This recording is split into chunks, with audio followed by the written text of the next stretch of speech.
G'day guys and welcome to ReDriven. Now look, we get it. You've got a bunch of kids, they've got a bunch of friends, they all have a whole bunch of scooters and you need to haul all of them around. But you're not ready to announce to the world just yet that you've given up on life and become a glorified taxi driver for your spawn and all their accessories. You're still cool, you still have some style, and you need a car that communicates that. But it still needs to be practical, reliable and dependable and not cost more than $35,000. So here's our top 5. In 5th place, it is the Toyota Kluger, or if you're not watching this from Australia, it's a Toyota Highlander. For 35 grand, the variants to go for are the 2014 to 2018 models in either all-wheel drive mid-spec GXLs or front-drive top-spec Grandes. Klugers, or Highlanders, have been a sales success due to their ability to swallow 7 humans pretty easily with their practical and efficient use of space, quite handsome good looks, and Toyota's reputation for reliability and their incredible support network. But they're last on our list for a reason, actually a few reasons. Firstly, the infotainment system, it's utter rubbish. Look, yeah, it can be upgraded with an aftermarket system, but the lack of Apple CarPlay, Android Auto, or even any decent navigation system just isn't good enough. And then you've got the lack of USB ports. If you've got a bunch of kids, you're going to need a whole bunch of USB ports all over the car. These things have one USB port and it's towards the front of the car in the center console. And finally, yes, that V6 engine is smooth, refined and really reliable, but once you've loaded it up with a few kids and all their stuff, the big Toyota can feel heavy and cumbersome to drive. Plus, it has quite the appetite for fuel, especially once it's loaded up. In 4th place, it's the Kia Sorento.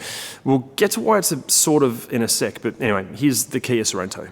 The one to hunt for is a post-2017 Sorento Platinum, as you'll get all the lovely midlife update additions to what is already a really superb family hauler. Now, a budget of $35,000 may require some serious haggling and the possibility of having to hand over your firstborn, but it will be worth it.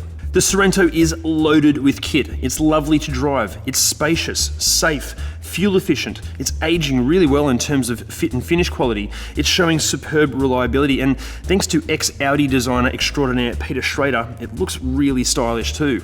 Add to that Kia's 7-year warranty and what's not to love, which brings us to why it sort of came forth. See, we pretty much had a tie between 3rd and 4th because these two vehicles are very nearly the same thing. In 3rd place, it's the Hyundai Santa Fe. Hyundai and Kia are two brands owned by the one parent company, and under the skin, the Santa Fe and Sorento are incredibly closely linked, and they share a lot of common underlying engineering. So what pushed the Santa Fe ahead of the Sorento in this top 5? Well, with a budget of 35 grand, it's going to be easier to get behind the wheel of a midlife updated 2016 to 2018 top-spec Santa Fe Highlander than it will be to get into a Sorento Platinum. Don't get us wrong, you're still going to have to haggle the price a fair bit, but your firstborn will remain safely in your custody. Like the Sorento Platinum, the Santa Fe Highlander is drenched in equipment, safety tech, and an intelligent use of its interior space. Its drivetrain is refined and reliable, and its locally tuned suspension makes for a comfy and bloody enjoyable driving experience. The Santa Fe does just about everything right. Now, look, in 2nd place, we felt we needed to add something that was a bit more of an adventure-ready SUV, something that can easily tow a boat or a caravan, something that can properly climb a mountain in the middle of nowhere, something that really embraces that SUV acronym of sport utility vehicle. It's the Mitsubishi Pajero. If you're after a civilized, refined urban runabout that can also accommodate a bunch of humans and tackle some light off-roading, maybe the Pajero isn't for you. But if you want a truly off-road capable SUV with serious towing ability, a post-2015 GLS or Exceed Pajero should be at the pointy end of your list. The Pajero has been around since the pyramids of Egypt were just some pharaoh's wild property development idea, but in that time, Mitsubishi has tweaked, adjusted and honed the Pajero into a bulletproof yet quite refined off-roading monster. Plus, the Pajero is about 20 grand cheaper than an equivalent Prado, so it even excels when it comes to value for money. Now, before we get to 1st place, can you please do us a favour? See those like, subscribe and bell icon buttons? Give them all a bit of a click for us, and hey, while you're at it, go and follow us on all the socials as well. Taking out 1st place, and look, let's be honest, it's definitely the looker of this group, it's the Mazda CX9. The CX9 provides a more luxurious fit and finish and offers more tech and a more engaging driving experience than the Kluger.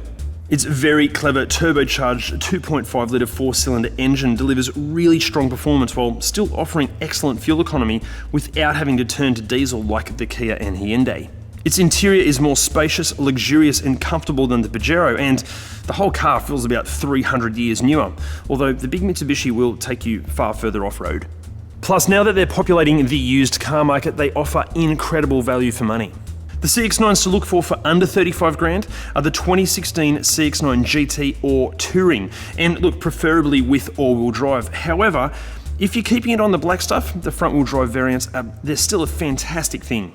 So, what do you think? Which one would you buy, or would you go and buy something completely different? Let us know in the comments section below. And hey, can you do us a solid? Please press those like, subscribe, and bell icons, and go and follow us on Instagram and Facebook. See you next time.